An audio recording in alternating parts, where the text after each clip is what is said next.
Good morning, YouTube. It's your boy back with another one.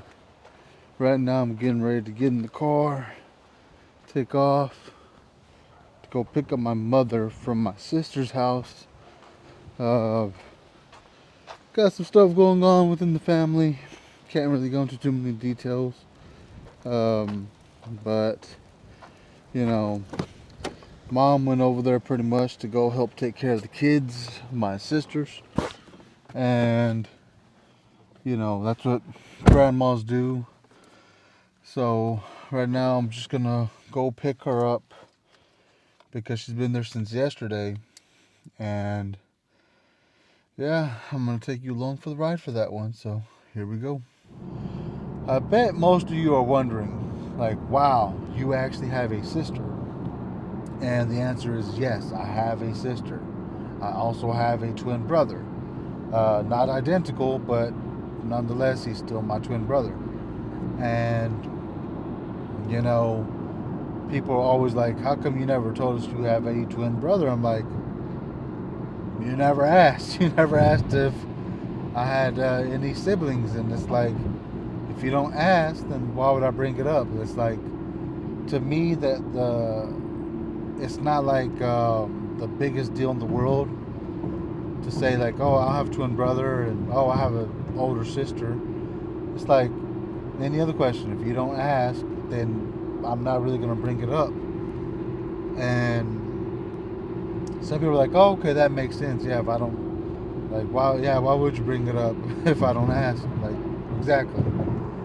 But yeah, in this video, obviously, I wasn't planning, again, I wasn't planning none of this. There's a situation going on within our family that my mother, like I said, had to go and take care of my nieces. Well, not really take care of them, just kind of keep an eye on them, because my nieces are like a little older. One's 18 in college, and the other's like 11, like 10 or 11. Yeah, but she's in, like 6th or 7th grade or something like that. Can't remember all the way, but yeah. So my mom just really went to make sure that the house is okay and that they're good. Their dad is in the picture. Uh, just a lot of stuff going on with that. But anyways, I don't want to throw all that business out there. So my mom went to just watch them, and of course, she got dropped off by my sister-in-law yesterday, which is my brother's wife. And on the way home from work, I was like, "Hey, do you need a ride home? Do you need a ride home?" And she kept saying, "No, I'm good. I'm staying." I'm like, "Okay, cool. Just let me know." And of course, yesterday when I got off of work, I wasn't feeling too good. Your boy was kind of like feeling icky. Like, I guess this hot, cold weather, like the weather change is just messing with everybody here in Texas. So last night I wasn't feeling too good. I actually called my employee to tell him, like, hey, can you just cover the whole day today? And we'll work out your schedule for the rest of the week to maybe give you Saturday or something. And he said, okay, that's cool. That works for me. I was like, okay, cool. If it works for you, then we'll do that. And, obviously I called in today. But this morning my mom was like, hey, can you come pick me up? And I'm like, oh, okay, yeah, that's cool. I guess. Like, I'll be there in a little bit. But this is like 2 hours ago. Your boy fell back asleep because, this morning my father woke me up because my mother wasn't there. He woke me up to give him a jump because his car battery had died. And usually I have a booster box charged, ready to go, just in case that happens. But I forgot about it, and it wasn't charged. So we couldn't use the booster box, so I had to get up out of bed and actually give him a jump with my car. But it's all good, I don't mind helping my parents at all. So, that's why I'm like, okay, I'll get up, help you out, give you the jump, and like, okay, mom, I'll be on my way to pick you up. Because as kids, there comes a certain point in our lives where it becomes our turn to start helping our parents out in those kind of ways. Because let's be real, when you're younger, they help you out in all kinds of ways. Like when I was like 19 and barely married, didn't know what I was doing. Like, I was getting a lot of advice from my father. I was getting advice from my father-in-law, and of course, uh, other guys around me that were married and older. So, yeah, it's crazy. But now I'm at that age where I'm giving advice to people, and I'm helping out in those kind of ways, like my father helped me out. Because I used to, like, man, I didn't not know anything about anything. But when you're young and you want to get married, you're just gonna jump into it, and that's it. But yeah. So, and plus it's in the Bible, honor your mother and your father. And the best way I know how is just by helping them out in the ways that I do. Because this isn't like the only time I help them, like give them rides or give them jumps. My mother will call me sometimes. She's like, hey, when you get off work, can you take me here? Can you take me there? Can you pick this up from the store? Hey, if I send you this money, can you pay this bill for me? Because my card's not working and stuff like that. Like, it comes a point where I'm helping them out like that. And I help my siblings out too. It's like my brother and my sister, they're obviously not followers of God. I mean, they believe in God. They're that kind of person, like those kind of people. Like, I believe in God, but they don't like serve God. And I usually help them out because they like to get a little, happy off the juice, and so that's why it's like they call me, I'll come pick them up, give them rides or whatever. Because the last thing I want my siblings to do is get behind the wheel after having a good night, I guess. I don't want them to ever hurt themselves or hurt anybody or get into any kind of trouble with the law. Because, to be honest, like a while back, like in 2016, 17, around there, I think 2017, your boy got a DWI. Like, I caught a DWI, and I ain't gonna lie to you. I'm glad the cops pulled me over when they did, versus me driving home and probably something worse happening than getting pulled over. Looking back at it now, that's how I think of it. At the time, I was like, why did they pull me over? I was good to drive and blah, blah, blah. But now that I look at them, like, you know what? I'm glad they pulled me over. Especially now, like, every day when I turn on the news or turn on social media, it seems like people are making the choice to get behind the wheel, and they're causing wrecks and taking people's lives and ruining lives. And it's like, wow.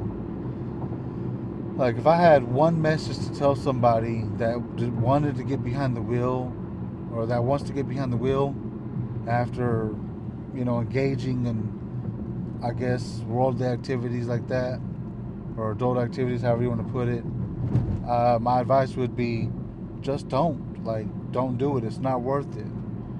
Like, if you get pulled over, you're going to get in a lot of trouble because they are cracking down on drinking and driving. Like, they'll take your license, you'll pay all these fees, you'll be in and out of court just for one bad mistake that you made.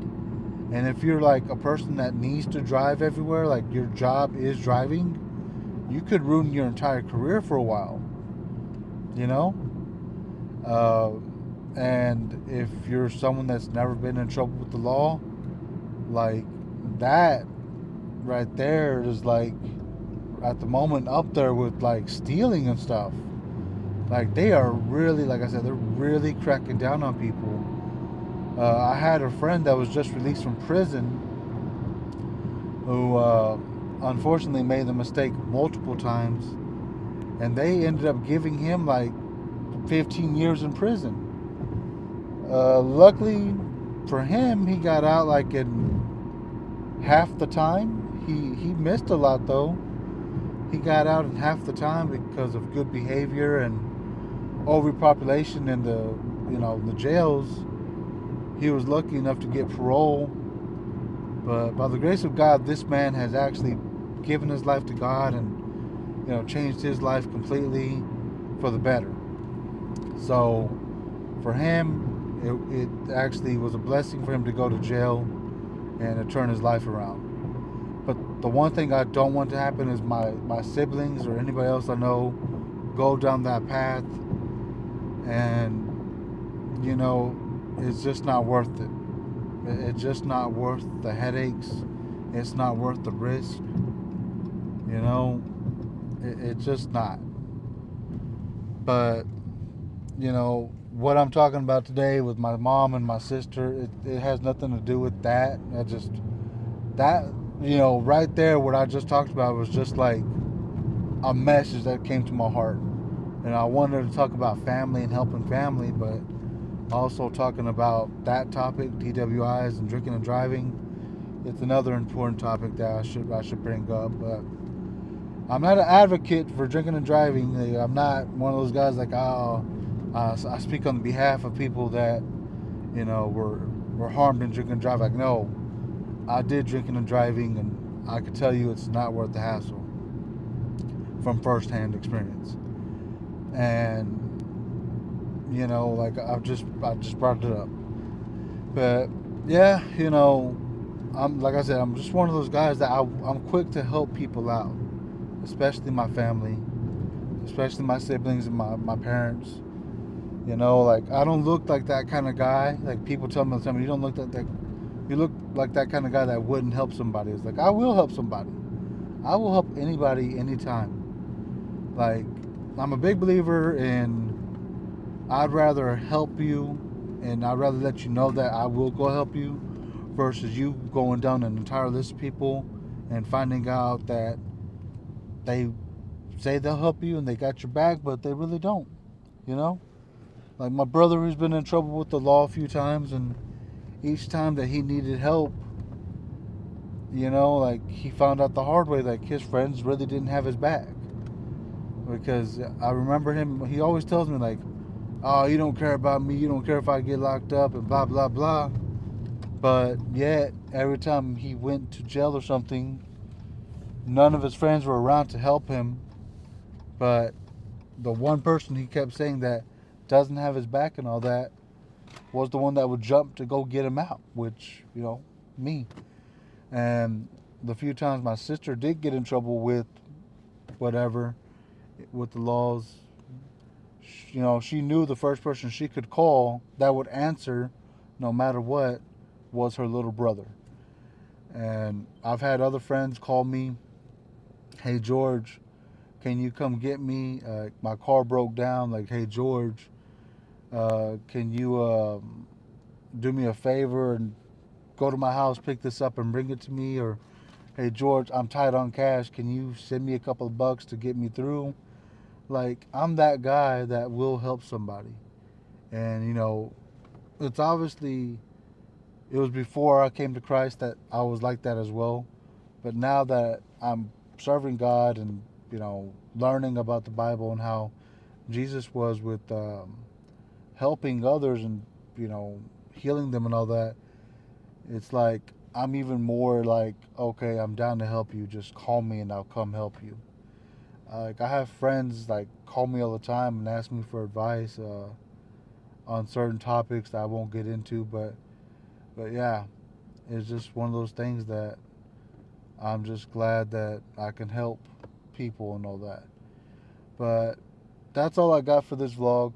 I just wanted to give a quick, you know, message on the family topic. Like, just be there for your family if you can. If you don't have your family, then help your close friends, help somebody in need. Um, just be that person that they can turn to when something goes bad. Because the last thing you want is for them to go and get bad advice or do something bad. So just try to be there for them. Don't expect anything in return. Just be that person for your people. But until next time, guys, y'all stay safe. God bless, and hit that like and subscribe button. Peace.